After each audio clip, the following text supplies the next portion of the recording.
வணக்கம், இது ஆர்த்தி கஃபே. இன்றைக்கி நம்ம என்ன பார்க்க போகிறோம் அப்படின்னா, விநாயகர் சதுர்த்திக்கான கொழக்கட்டை எப்படி செய்யுதுன்னு பார்க்கலாம். நான் ஆல்ரெடி கொழக்கட்டைக்கான மேல் மாவு எப்படி ப்ரிப்பேர் பண்ணுறது அப்படிங்கிறத 2 மெத்தடாக வீடியோ போஸ்ட் பண்ணியிருக்கேன். அதனுடைய லிங்க்கை அந்த டிஸ்கிரிப்ஷன் பாக்ஸ்லையும் கொடுத்துருக்கேன். நீங்கள் தயவுசெய்து அதை கொஞ்சம் ரெஃபர் பண்ணிக்கோங்க. அதனால் இப்போ டேரெக்டாக நம்ம என்ன பண்ணிடலாம் அப்படின்னா, பூரணத்தை தயாரிச்சிடலாம். இந்த வீடியோவில் நான் ஒரு 2 டைப் பூரணம் எப்படி செய்கிறது அப்படிங்கிறத நான் ஷேர் பண்ணிக்கிறேன். முதல்ல வந்து கடலைப்பருப்பு பூரணம் எப்படி செய்கிறது அப்படின்னு பார்க்கலாம். அதுக்கு தேவையான பொருட்கள்: 50 கிராம் கடலைப்பருப்பை வேக வச்சு எடுத்து வச்சுருக்கேன். எப்படி வேக வச்சுருக்கேன் அப்படின்னா, ரொம்ப குழைய வேக விடாமல் இப்படி அமுக்கி பார்த்தீங்கன்னா அது வந்து மாவு மாதிரி இருக்கணும். ஸோ எல்லா தண்ணியையும் வடிச்சிட்டு எடுத்து வச்சுருக்கேன். 50 கிராம் துருவின தேங்காய், ரொம்ப டைட்டாக அழுத்தி எடுக்க வேண்டாம், அப்படியே லூஸாக பேக் பண்ணி எடுத்துக்கலாம். 100 கிராம் பொடிச்ச வெல்லம், இதுவும் ரொம்ப டைட்லி பேக்டு இல்லை, நார்மலாக பேக் பண்ணது. இந்த வெல்லத்தை கரைப்பதற்கு தேவையான அளவுக்கு தண்ணி, ஒரே 1 டீஸ்பூன் நெய் வாசனைக்காக, ஒரு 4-5 ஏலக்காவை தோல் நீக்கிட்டு தட்டி எடுத்து வச்சுருக்கேன். இப்போ என்ன பண்ணலாம் அப்படின்னா, இந்த வெல்லத்தை மூழ்கிற அளவுக்கு தண்ணி விட்டு லேசாக ஹீட் பண்ணி கரைச்சி எடுத்து வச்சுப்போம். இந்த கடலைப்பருப்பு, தேங்காய், ஏலக்காய் இது 3ஐயும் மிக்சி ஜாரில் கரகரப்பாக அரைச்சி எடுத்து வச்சுக்கலாம். ரொம்ப நைஸாக வேண்டாம், கரகரப்பாக அரைச்சிக்கலாம். வெல்லத்தை மூழ்கிற அளவுக்கு தண்ணி விட்டு கரையிற வரைக்கும் ஹீட் பண்ணி எடுத்து வச்சுருக்கேன். கடலைப்பருப்பு, தேங்காய், ஏலக்காய் அதை வந்து கொரகொரப்பாக அரைச்சி எடுத்து வச்சுட்டேன். இப்போ என்ன பண்ணிடலாம், கடாயில் வெள்ளை தண்ணியை அப்படியே வடிகட்டிடுவோம். கண்டிப்பாக அதில் வந்து கொஞ்சம் மணல் இருக்கிறதுக்கு வாய்ப்பு இருக்குது, அதனால் அப்படி வடிகட்டிடலாம். தண்ணி ரொம்ப போச்சு அப்படின்னா நமக்கு பூரணம் கெட்டியாக வரதுக்கு டைம் ஆகும், அதனால தான் நம்ம கொஞ்சமாக தண்ணி விட்டுக்கிறோம். ஸோ இப்படி வடிகட்டி எடுத்து வச்சுருவோம். இப்போ அதில் என்ன செஞ்சிடலாம், நம்ம கொரகொரப்பாக அரைச்சி எடுத்து வச்சுருக்க கடலைப்பருப்பு, தேங்காய் அது எல்லாத்தையும் இதில் போட்டுடலாம். போட்டுட்டு கலர வேண்டியதான். கலரிட்டு கொஞ்சம் கெட்டியான பதம் வரைக்கும் நமக்கு வந்து உருட்டை வரணும். பூரணம் உருட்டை வர அளவுக்கு நம்ம வந்து இதை கலரிட்டே இருக்கணும். இப்போ அதில் வந்து நெய் சேர்த்துக்கலாம். நெய் சேர்த்துட்டு கலர ஆரம்பிக்கலாம்.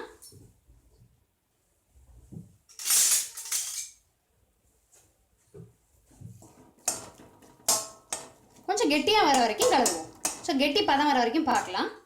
பூரணம் நல்லா கெட்டியாயிடுச்சு. அதாவது இப்படி கலரி பார்த்தீங்கன்னா அது வானிலையில் ஒட்டாமல் நல்லா அப்படியே சுருண்டு வரும். ஆறுனதுக்கப்புறமா நல்லா உருண்டை பிடிக்க வரும். ஸோ இது ஆறுனதுக்கப்புறம் உருண்டை பிடிச்சி வச்சிட்டோம் அப்படின்னா ஃபஸ்ட்டு பூரணமான கடலைப்பருப்பு பூரணம் ரெடி ஆகிடும். இப்போ நம்ம 2வது டைப் பூரணமான எள்ளு பூரணம் எப்படி செய்யுதுன்னு பார்க்கலாம். நான் வந்து வெள்ளை எள்ளு எடுத்திருக்கேன். நீங்கள் வெள்ளை எள்ளோ கருப்பு எள்ளோ எது வேணாலும் யூஸ் பண்ணிக்கலாம். 50 கிராம் வெள்ளை எள்ளு, அதுக்கு 25 கிராம் தூளாக்கின வெல்லம், ஒரு 2-3 ஏலக்காவை தோல் நீக்கிட்டு நல்லா தட்டி எடுத்து வச்சுருக்கேன். இப்போ என்ன பண்ணலாம், எள்ளை வந்து படப்படன்னு சவுண்டு கேட்குற அளவுக்கு நம்ம வறுத்துப்போம். அது வந்து வெள்ளை எள்ளாக இருந்தாலும் சரி, கருப்பு எள்ளாக இருந்தாலும் சரி, இடையில கொஞ்சம் க்ளீன் பண்ணிவிட்டு படப்படன்னு சவுண்டு கேட்குற அளவுக்கு நம்ம வறுத்து எடுத்து வச்சுக்கலாம். எள்ளை படப்படன்னு சவுண்டு கேட்குற வரைக்கும் வறுத்து வச்சுட்டேன். இன்கேஸ் உங்களுக்கு சவுண்டு வரல அப்படின்னு இருந்தது அப்படின்னா வாசனை வரும். அந்த வாசனையோடு நீங்கள் அப்படியே ஸ்டாப் பண்ணி எடுத்து வச்சுக்கலாம். அப்புறம் இந்த வெல்லத்தை இதோட சேர்த்து இப்போ நம்ம அரைக்க போகிறோம். இதுக்கு வெள்ளை பாகு வைக்கிறது இல்லை. ஏன் அப்படின்னா எள்ளை பொறுத்த வரைக்கும் வெள்ளை பாகு வந்து கொஞ்சம் கரெக்டாக நமக்கு எள்ளு உருண்டை மாதிரி ஆகிடும். அதனால் இந்த பூரணம் செய்கிறதுக்கு நம்ம இந்த எள்ளையும் வெல்லத்தையும் ஏலக்காவையும் ஒன்றா போட்டு மிக்சியில் வைப்பரில் போட்டு எடுக்க போகிறோம்.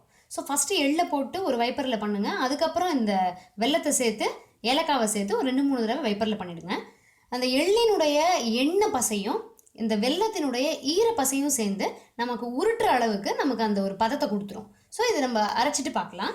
எள்ளு, வெல்லம், ஏலக்காய் எல்லாத்தையும் போட்டு பொடி பண்ணியாச்சு. இப்போ நீங்கள் அந்த வெல்லத்தோட ஈர பசையும் எள்ளோட எண்ணெய் பசையும் சேர்ந்து அழகாக அது உருண்டை பிடிக்கிற அளவுக்கு அதுக்கு ஒரு ஈர பதத்தை கொடுத்துருக்கு. ஸோ அந்த மாதிரி அழகாக உருண்டை பிடிச்சி வச்சுருவோம். இதே உருண்டை பிடிச்சி வச்சிட்டோம் அப்படின்னா 2வது பூரணமும் ரெடி ஆகிடும்.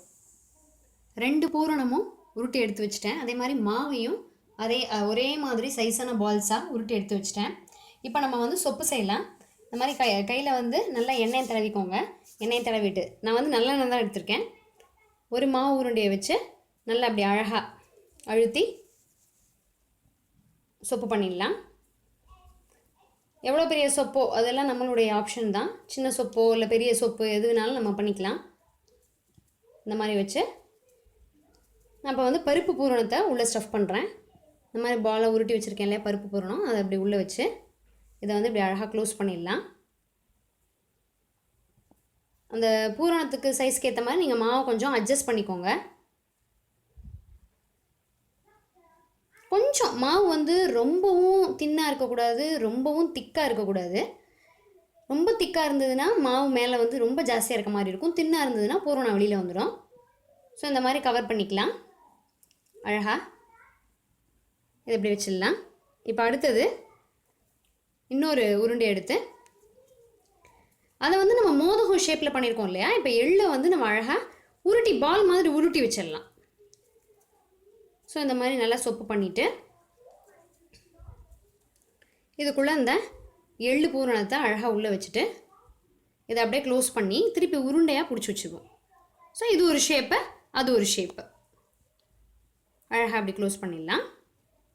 க்ளோஸ் பண்ணிவிட்டு இப்படி திருப்பி அழகாக அப்படி உருட்டிட்டீங்க அப்படின்னா சூப்பராக எள்ளு பூரணம் ஸ்டஃப்பான கொழுக்கட்டையும் ரெடி ஆயிடுச்சு. ஸோ இப்போ இந்த மாதிரி ஷேப்பில் இருந்தது அப்படின்னா அது வந்து பருப்பு பூரணம், இந்த ஷேப்பில் இருந்தது தான் அது எள்ளு பூரணம் அப்படின்னு நம்ம ஐடென்டிஃபை பண்ணிக்கலாம். ஸோ இப்போ நான் வந்து இட்லி பானை ரெடியாக எடுத்து வச்சுருக்கேன். எனக்கு வந்து இட்லி பிளேட் வந்து ஹோல்ஸ் இருக்கும், அதனால் நான் வந்து எப்பொழுதுமே வாழை இலை போட்டுப்பேன் கொழுக்கட்டை வைக்கிறதுக்கு. ஸோ இதில் வந்து நீங்கள் எல்லா மாவையும் இதே மாதிரியே பண்ணதுக்கப்புறமா இப்படி வச்சு நடுவில் வச்சு நீங்கள் க்ளோஸ் பண்ணி அதை வந்து வேக வச்சு எடுத்து வச்சிடலாம். ஒரு 15 மினிட்ஸு, ரொம்ப பக்கத்தில் அப்படி நிறையா ஸ்டஃப் பண்ண வேண்டாம், கொஞ்சம் தள்ளி தள்ளி வச்சுக்கலாம். ஒரு 10லேருந்து 12 நிமிஷம் ஹை ஃப்ளேமில் மூடி வச்சு அது வெந்ததுக்கப்புறமா பார்க்கலாம். நான் எல்லா கொழுக்கட்டையும் ரெடி பண்ணதுக்கப்புறமா இட்லி பானையில் எடுத்து வச்சு ஹை ஃப்ளேமில் 12 மினிட்ஸ் வச்சு எடுத்துட்டேன். இப்போ இது எப்படி இருக்குன்னு பார்ப்போம். ஸோ கொழுக்கட்டை பார்க்கவே சூப்பராக மினுமினுப்பாக இருக்குது. அந்த மினுமினுப்பு வந்துருச்சு அப்படின்னாலே அது அழகாக வெந்துருச்சு அப்படின்னு அர்த்தம். இதை நீட்டாக இப்போ எடுத்துடலாம். இப்போ வாழை இலை அப்படியே லைட்டாக அப்படியே சுருங்கிருக்கு பாருங்கள். வாழை இலையில் இருக்க குளோரோஃபில்லோடு சேர்ந்து சத்துள்ள அருமையான கொழுக்கட்டை நமக்கு ரெடி ஆயிடுச்சு. ட்ரெடிஷ்னல் கொழுக்கட்டை ரெசிபி இது. ட்ரெடிஷ்னலாக வழக்கமாக நம்ம பண்ணுறது இதுதான். ஸோ இதை எடுத்து இப்படி வச்சிடலாம். நம்ம பார்க்கும்போதே தெரியும் இது வந்து உருண்டையாக இருக்குது. ஸோ இது வந்து எள்ளு பூரண கொழுக்கட்டை, இது வந்து மோதக ஷேப்பில் இருக்குது, இது வந்து கடலைப்பருப்பு பூரண கொழுக்கட்டை அப்படின்னு அழகாக சொல்லலாம். உங்களுக்கு வந்து நம்ம மாவை பதமாக பண்ணதுனால உங்களுக்கு எங்கேயுமே கொழுக்கட்டையில் கிராக்கும் இல்லை, பூரணம் வந்து வெளியிலையும் வரல. ஸோ அருமையாக சூப்பராக விநாயகர் சதுர்த்திக்கான ட்ரெடிஷ்னல் கொழுக்கட்டைகள் வந்து ரெடி ஆகிடுச்சு. இது விநாயகர் சதுர்த்திக்கு தான் அப்படின்னும் இல்லை, நம்ம எப்போல்லாம் நம்மளால் முடியுதோ அப்போ இது வந்து ஸ்நாக்ஸாகவும் செஞ்சு சாப்பிட்லாம். இது வந்து ரொம்ப ரொம்ப ஹெல்த்தி. அது ஆவியில் வேகிறதுனால உள்ளே இருக்கிற ஸ்டஃபிங் வந்து எல்லாமே ரிச், அயன் கால்சியம் ரிச்சாக இருக்கிறதுனால நம்ம ஸ்நாக்ஸுக்கும் ஏற்ற ஒரு உணவு இது. ஸோ இந்த வீடியோ பிடிச்சிருந்தது அப்படின்னா லைக் பண்ணுங்கள், உங்கள் ஃப்ரெண்ட்ஸ்க்கும் ரிலேட்டிவ்ஸ்க்கும் ஷேர் பண்ணுங்கள். இதே மாதிரி நல்ல அருமையான ரெசிபிஸ் பார்க்குறதுக்கு சேனலை சப்ஸ்கிரைப் பண்ணி வச்சுக்கோங்க. உங்கள் வேல்யூபிள் கமெண்ட்ஸ் அண்ட் சஜஷன்ஸ் எனக்கு போஸ்ட் பண்ணுங்கள். மறக்காமல் விநாயகர் சதுர்த்திக்கான மற்ற கொழுக்கட்டையோட லிங்க்கை வந்து இந்த டிஸ்கிரிப்ஷன் பாக்ஸ்லேயும் நான் போட்டிருக்கேன். ப்ளீஸ் கண்டிப்பாக அதை ரெஃபர் பண்ணிக்கோங்க. தேங்க்யூ.